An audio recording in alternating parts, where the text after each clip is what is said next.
I now give the floor to the distinguished representative of Pakistan to introduce an address by the head of government. Thank you, Madam President. Madam President, I have the honor and privilege to introduce the pre-recorded address of His Excellency Mr. Imran Khan, Prime Minister of the Islamic Republic of Pakistan, to the 75th session of the General Assembly. Mr. President, Secretary General, Excellencies, ladies and gentlemen, I'm honored to address the United Nations General Assembly once again. I congratulate His Excellency Mr. Volkan Bozkır on his election as the President of the 75th session of the General Assembly. We also appreciate the skillful leadership of the outgoing President, His Excellency Tijani Mohammad Bande, especially during the COVID-19 crisis. We commend the leadership of the Secretary General in these extremely turbulent times. Mr. President, since my government assumed office, our consistent effort has been to fundamentally transform Pakistan. We envisage Naya Pakistan to be modeled on the principles of the state of Medina, established by a holy prophet, Muhammad sallallahu alaihi wasallam. A just and humane society where all government policies are directed at lifting our citizens out of poverty and creating a just and equitable dispensation. To achieve this goal, we need to have peace and stability. Thus, our foreign policy aims to have peace with our neighbors and settle disputes through dialogue. Mr. President, the 75th anniversary of the United Nations is an extremely important milestone, as this is the only body in the world that can help us achieve our goals of peace and stability in our neighborhood. This is also time for us to reflect whether, as the United Nations, we have been able to realize the promise we collectively made to our peoples. Today, the foundations of the world order, non-use of or threat of unilateral force, self-determination of peoples, the sovereign equality and territorial integrity of states, non-interference in their internal affairs, international cooperation.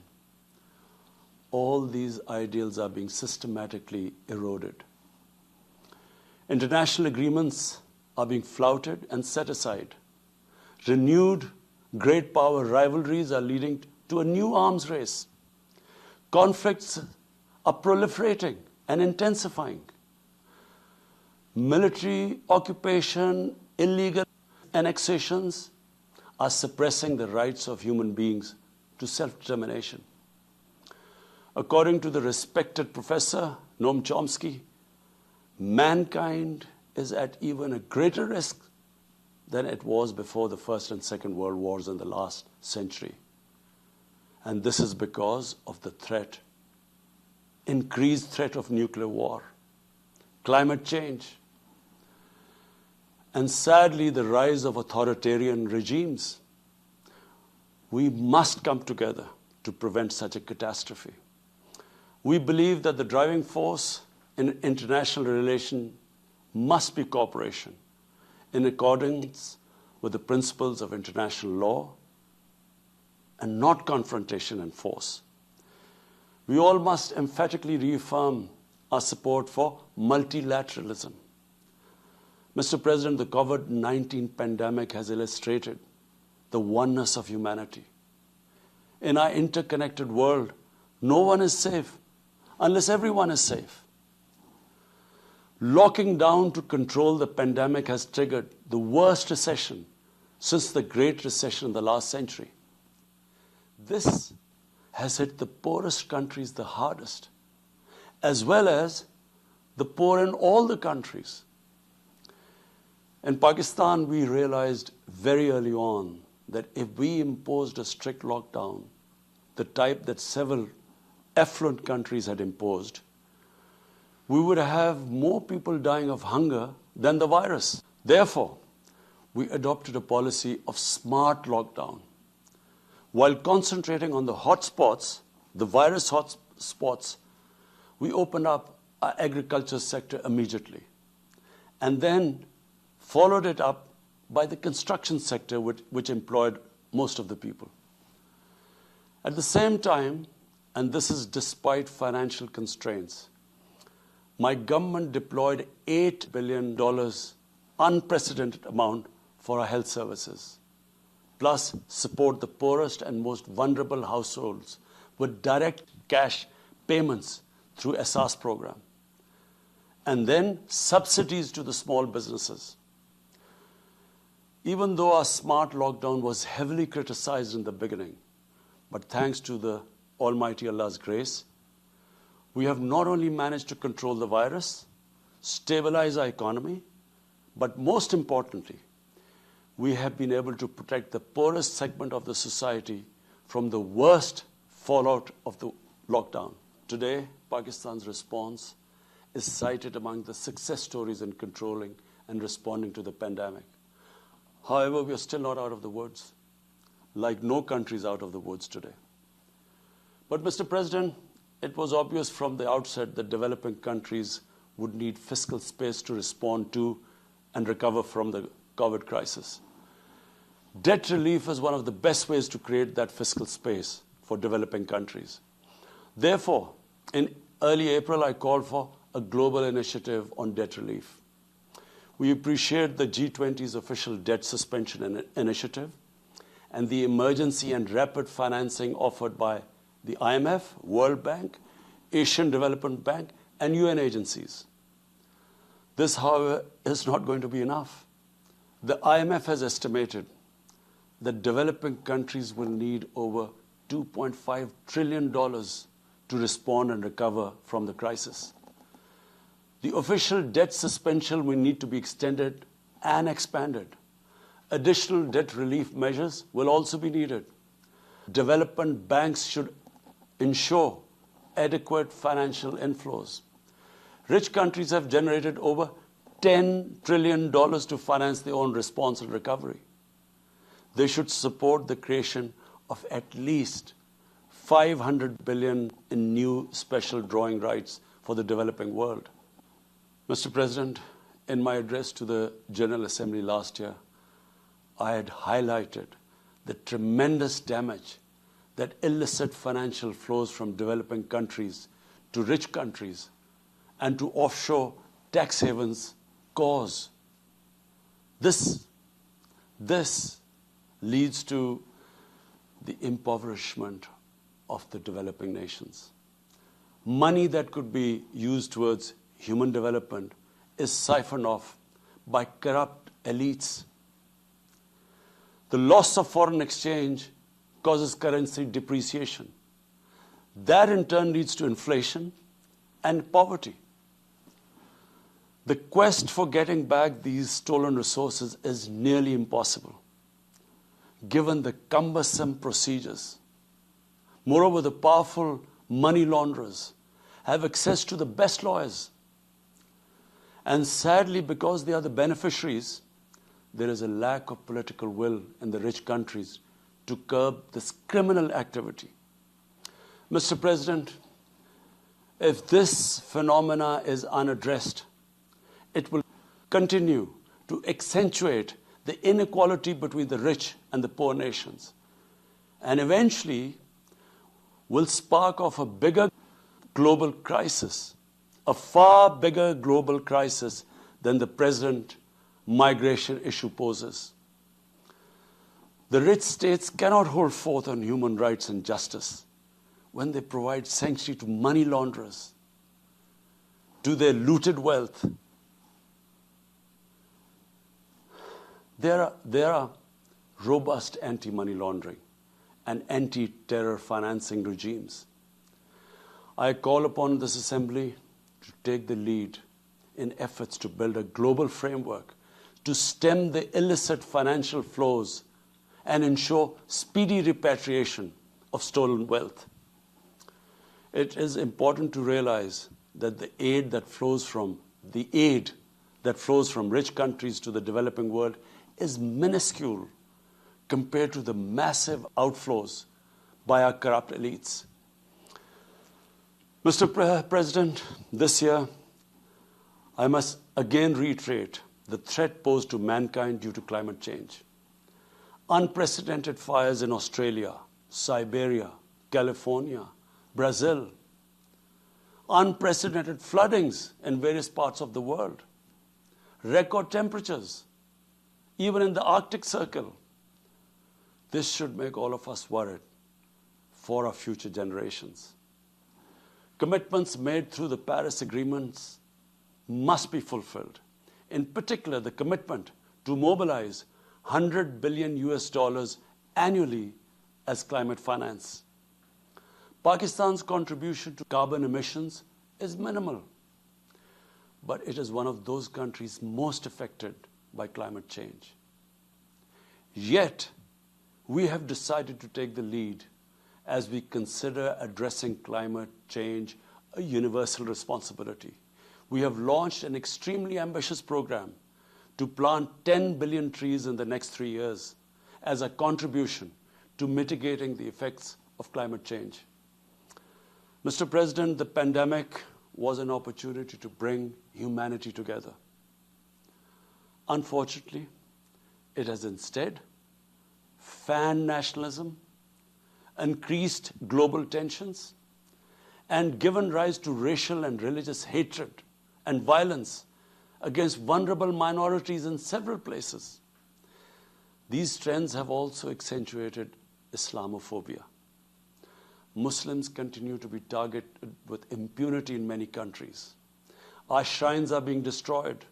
Our Prophet Muhammad sallallahu alaihi wasallam insulted. The Holy Quran burnt. And all this in the name of freedom of speech.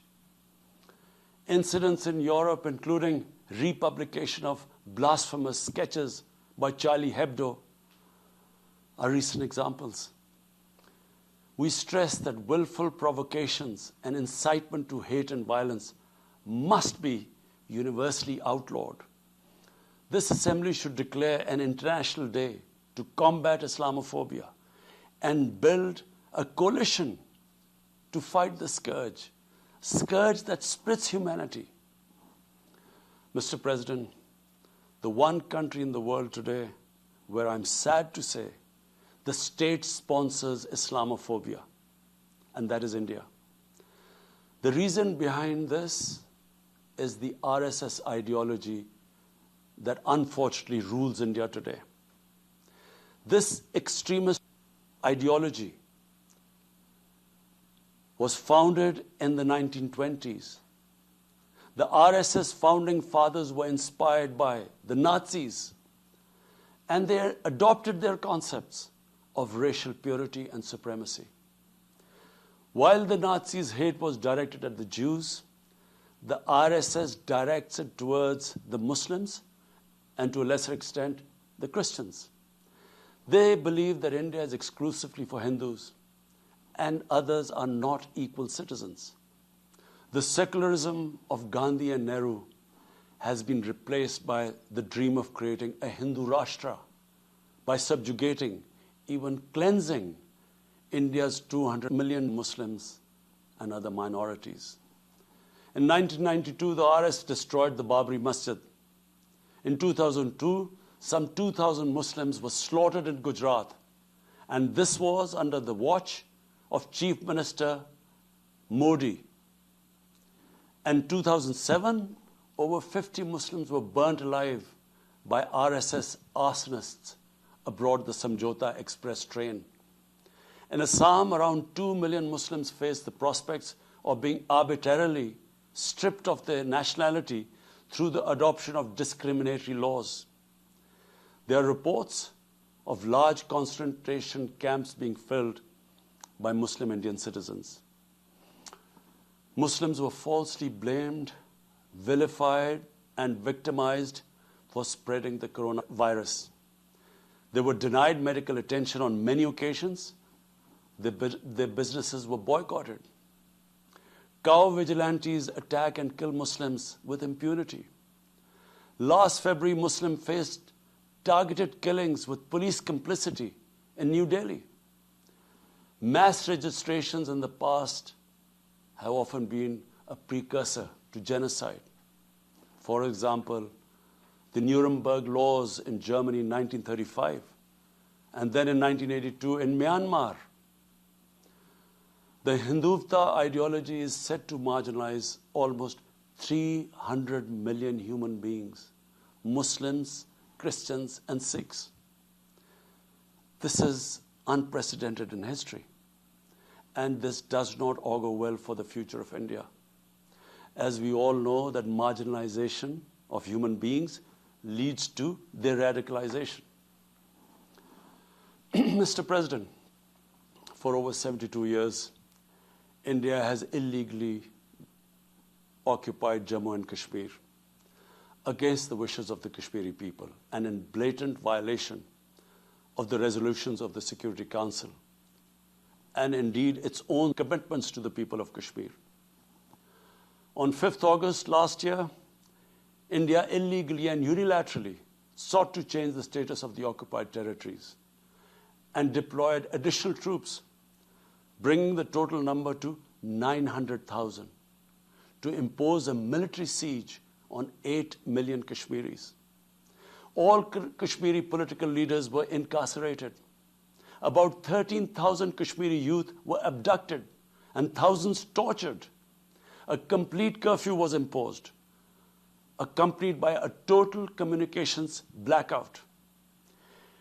Indian occupation forces have used brute force, including pellet guns against peaceful protesters, imposed collective punishments, including the destruction of entire neighborhoods, and extrajudicially murdered hundreds of innocent young Kashmiris in fake encounters, refusing even to hand over their bodies for burial. The Kashmiri media and those daring to raise their voice are being systematically harassed and intimidated through the use of draconian laws.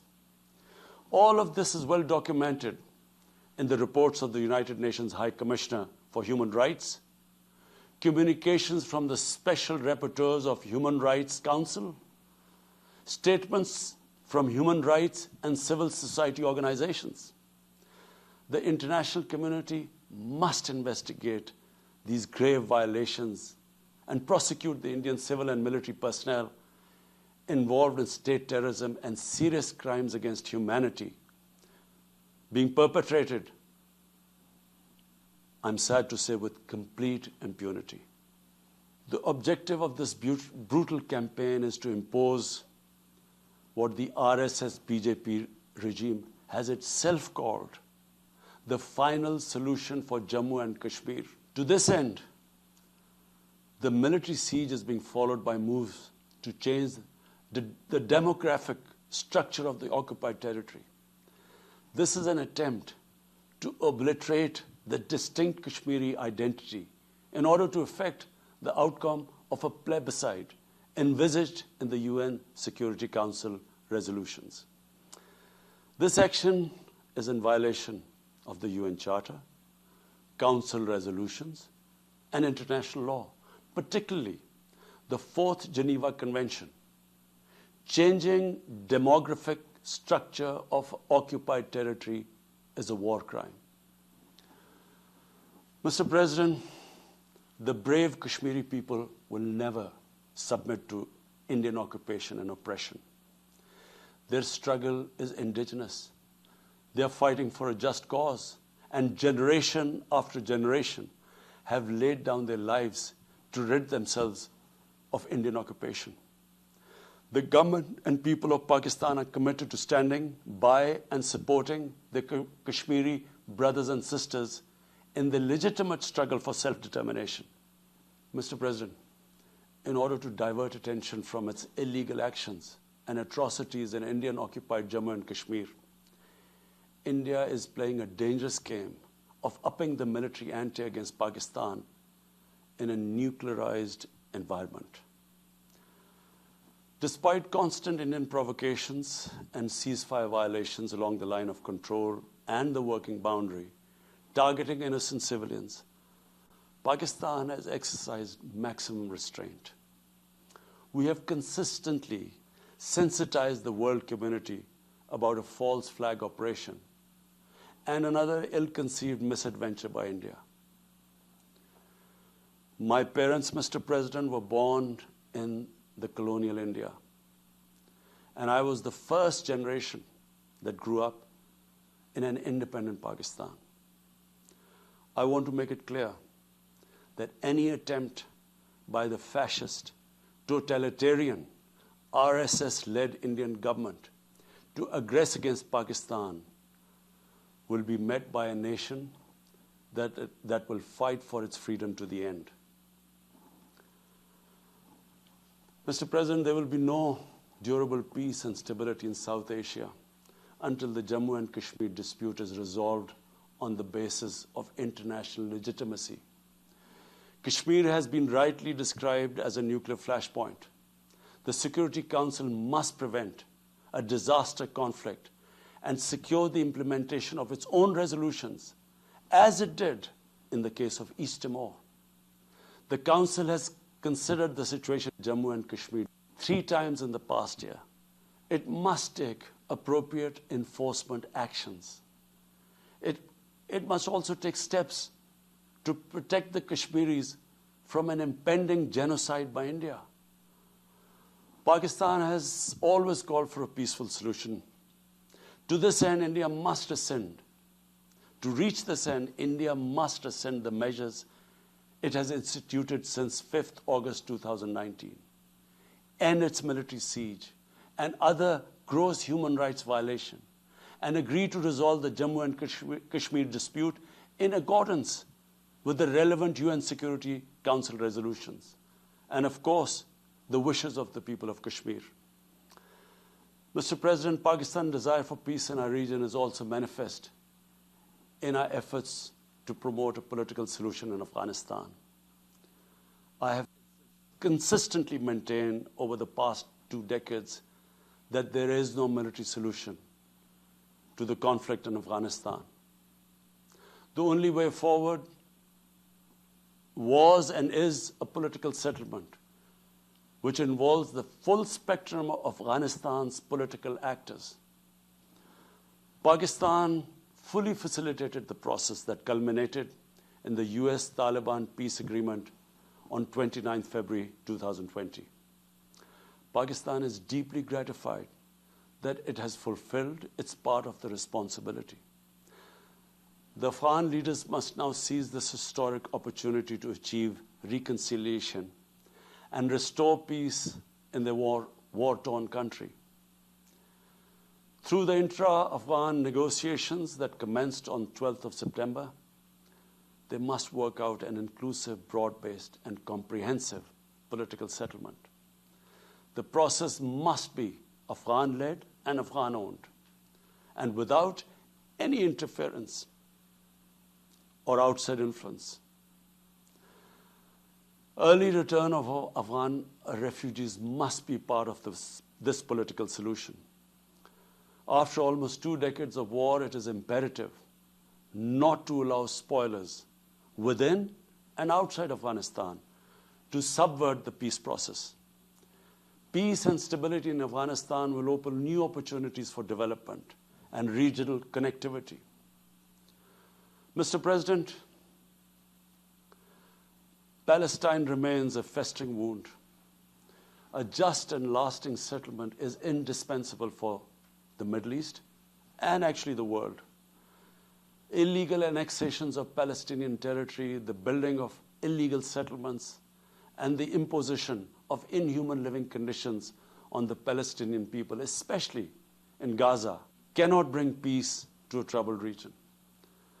Pakistan continues to support a 2-state solution in line with the UN General Assembly and Security Council resolutions within the international agreed parameters, and they are pre-1967 borders, and Al-Quds, Al-Sharif as the capital of a united contiguous and independent Palestinian state. Mr. President, the United Nations remains the best legitimate avenue for collective action in managing international conflicts, fostering peace and security, promoting equitable development, and addressing global problems. I urge the Secretary General to take the lead in preventing global conflicts. He should convene summit-level meetings to address regional hotspots and resolve outstanding disputes. The United Nations should be made fully responsive to the challenges of our times. A comprehensive reform of the United Nations, including the Security Council, is essential to promote greater democracy, accountability, transparency, and efficiency.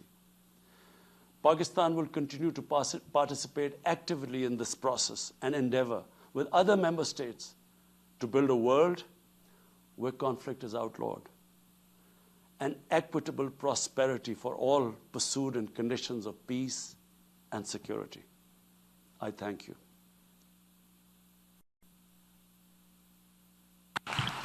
On behalf of the General Assembly, I wish to thank the Prime Minister of the Islamic Republic of Pakistan for the statement just made.